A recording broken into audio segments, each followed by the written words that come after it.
네, 다시 한번 말씀드릴게요. 네, 우선은 채권 금리가 살짝 올라오게 되면 통상적으로는 미국의 달러 인덱스도 좀 올라오거든요. 근데 지금 달러 인덱스가 아직까지 좀 약한 모양새가 있네요. 101.21 정도로 움직이고 있습니다. 추세적으로도 좀 하방 추세가 있죠. 아직은 좀 달러가 약세다. 어, 원화도 한번 볼까요? 어, 달러 대비 원화는 어떻게 되고 있는지. 다행히도 우리 원화가 조금은 좀 눌렸어요.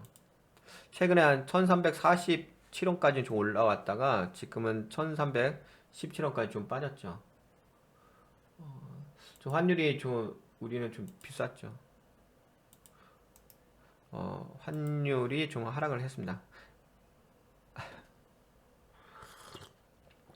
그래도 상승했다가 여기에 걸린 다음에 하락했죠. 그래 1317원까지 좀 하락을 했죠. 이런 부분이 있고 그 다음에 달러도 좀 약세 모양새가 있고 달러 인덱스도. 그래서 요걸 좀 보는 방법을 좀 얘기해 드린다면 저는 이렇게 보고 있는데 요건 ETF 선물이에요. 코세프. 어,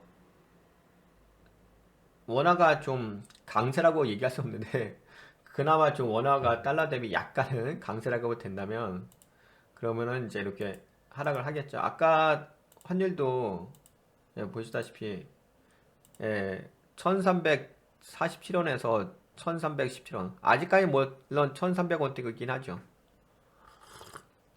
그래도 뭐 예전보다는 며칠 전까지만에 보다는 좀 하락한 부분이 있습니다. 네, 그래서 그런지 몰라도 코세프 미국 달러 선물 요 ETF도 좀 장대 음봉이죠. 이전 캔들 자체가 내린 블랙 캔들 나오고 나서 추세가 좀 약간 전환되면서 롱바디 블랙 캔들이 나왔습니다. 장대 음봉 캔들. 요것도 좀 추세적으로 보게 된다면은 이렇게 좀 빠지죠. 빠진데 물론 뭐 이 상수세가 아예 무너진 건 아니죠. 근데 살짝 눌리는 건 있긴 있네요. 아직은 뭐 크게 무너진 건 아닌데 그래도 약간은 좀 눌리는 모양새가 있습니다. 다름이 아니라 요걸 좀 얘기하는 부분은 왜 그러냐면 최근에 잠시만요.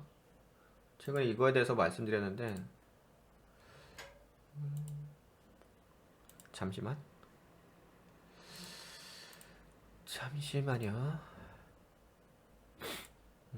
어떤 거였냐면은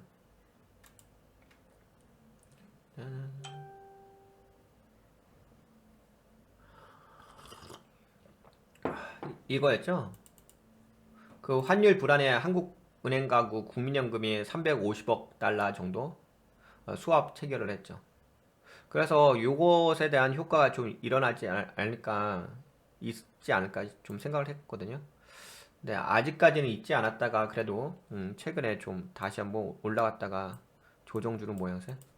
무슨 얘기냐고 하냐면은 환율이 보시다시피 이때까지만 해도 1347원까지 계속 올라갔잖아요. 그러니까 무슨 얘기냐?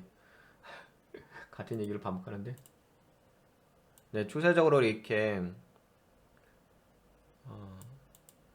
네, 계속 상승이었죠. 이렇게 올라. 잘못했으면 뭐 거의 1,400원대까지 뚫으면서 올라갈 수도 있는.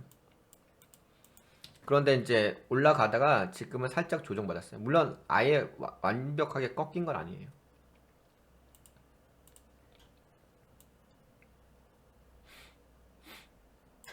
좀 약간은 눌린 모양새죠. 아직은 그래도 상승 추세가 있긴 하네. 그래도 약간은 환율이 뭐 좀 눌렸다, 하락했다 이렇게 볼 수가 있을 것 같아요. 아까 전에 본 거는 네 코세프고 요것도 하락해. 코덱스 미국 달러 선물 ETF도 하락을 했네. 갔네. 함께 하락을 했고요.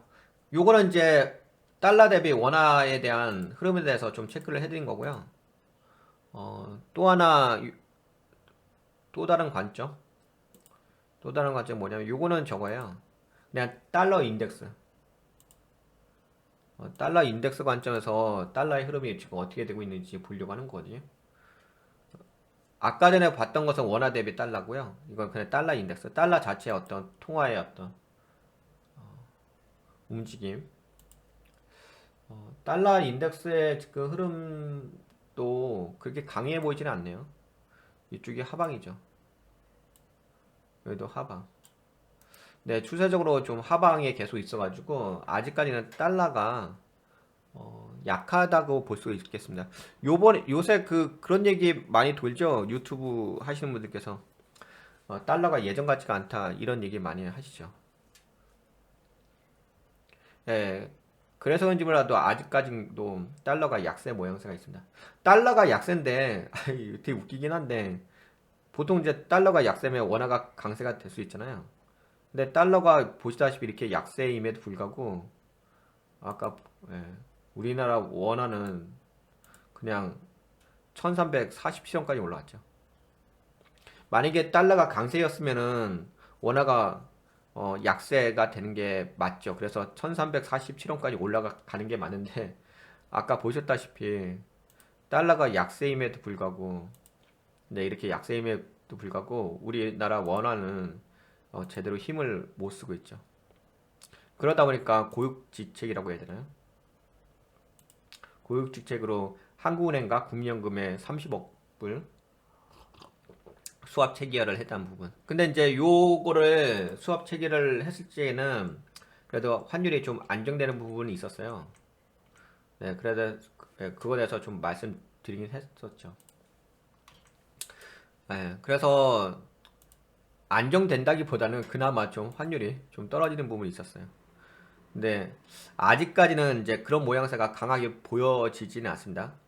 그럼에도 불구하고 예전에 좀 과거 사례를 비추어서 본다면 조금 그래도 좀 하락하지 않을까? 그런 기대감을 한번 품어봅니다.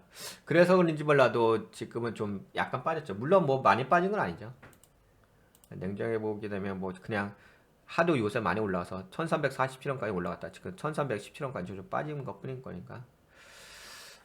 아무래도 이제 이런 부분은 환율 같은 경우는 여러분들 이제 투자를 하실 적에 뭐 달러 투자 뭐 그런 것도 있긴 하겠지만 어, 만약에 주식 종목에다 투자하실 게 그런 게 있긴 하겠죠. 수출하는 기업에 따라서 달라지겠죠. 외환 차손인가? 환산 차손 뭐 그런 거에 의해서 또 재무를 바라보는 관점이 좀 약간 달라지긴 하겠죠. 환율 차이가 있으니까. 근데 그걸 한번 참고해 보시고 근데 이제 현재의 환율의 움직임으로 제가 봤을 때는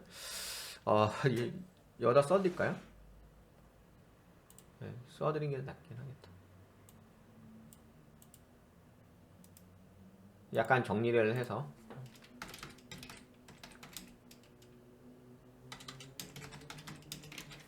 어, 달러는 약세는 맞죠? 아까 빠지고 있었을까? 달러 인덱스 약세인데 원화도 약세. 그러니까 원화는 원래 약세야. 그러니까 원화 관점으로 보셔야 돼요. 예, 그냥 원화 자체가 약세예요. 근데 원화가 약세일 수밖에 없긴 하죠. 이거는 나라의 경제가 안 좋으니까 환율은 보통은 나라의 그 경제력으로서 움직이거든요. 나라의 경제력이 없으면은 당연히 약세가 될 수밖에 없습니다. 뭐 여러분들도 아시다시피 뭐 무역 수지 계속 적자잖아요. 경상 수지 적자. 하여튼 거의 다 적잖아요. 경상 수지 적자였다가 흑자로 전환됐었나요? 전환됐다가 다시 적자 되지 않았어요?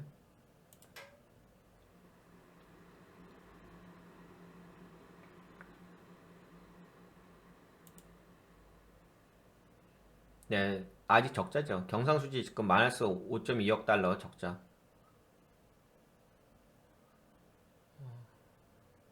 물가 지수는 계속 올라가고. 그나마 GDP가 약간은 반등하긴 했네요. 네, 이런 부분이 그래서 제가 여러분들한테 좀 얘기해드리고자 싶은 것은 다름이 아니라 어, 달러가 강세요, 원화가 약세요 이런 관점으로 볼 영역은 아니고요. 원화로 보셔야 돼요.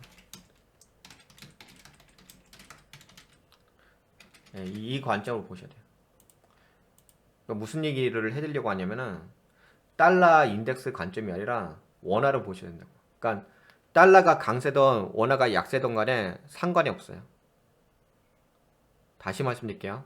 환율은 달러가 지금 약세잖아요. 근데 이 달러가 약세임에도 불구하고 원화도 약세잖아요. 그냥 원화가 약세인 거예요. 나라 경제가 안 좋다 보니까 원화 자체가 문제가 있는 거예요. 그러다 보니까 고육직책으로 네, 아까 보셨다시피 한국은행하고 국민연금인가요? 거기에 수합 체결한 거 있죠. 아, 그렇습니다. 그래도 제가 보기에는 약간은 지금은 이제 조정이 약간 올 것 같긴 해요. 지금 최근에 그래도 좀 올라갔으니까. 요 정도만 볼까요? 환율은? 추세가 약간씩 좀 꺾이는 건 있긴 있어요. 여기서도 한번 꺾였으니까. 이 추세에서 한번 꺾였으니까 여기서도 약간 꺾이는 게 있으니까 좀 더 꺾일 수 있는 부분이 있습니다. 네, 요 정도 말씀드릴게요. 살짝만. 환율은 종종 볼게요. 어차피 계속 체크를 해봐야 되기 때문에 그냥 체크하는 관점에서 참고하시면 될 것 같아요. 나중에 그 환율 쪽은 중요한 터닝 포인트가 좀 있을 수 있어요. 중요한 시점이 있을 수 있어요. 그거는 이제 나중에 보다 보면 이제 캐치하게 될 겁니다. 지금은 그런 얘기 할 타이밍은 아니라서. 네, 여러분들 좀 도움이 되셨다고 생각되신 분들은 네, 좋아요. 새로 오신 분들은 꾸덕꾸덕 한번 눌러주고요.